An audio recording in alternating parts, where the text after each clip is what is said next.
Hari ni datang meet Welly Sauki sini, beri birthday gift. Esok Michael punya pekerja birthday.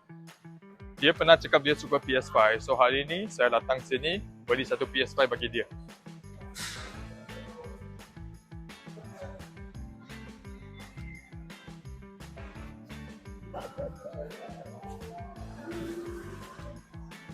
Sudah beli, esok kita belanja dia.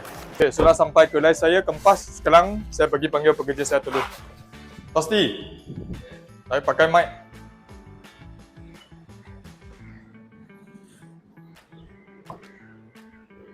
Ini ambil. Nak kasih siapa ni? Untuk you punya. Ya ke? Betul. Sebab apa? Ada ni birthday mah. Ya ke?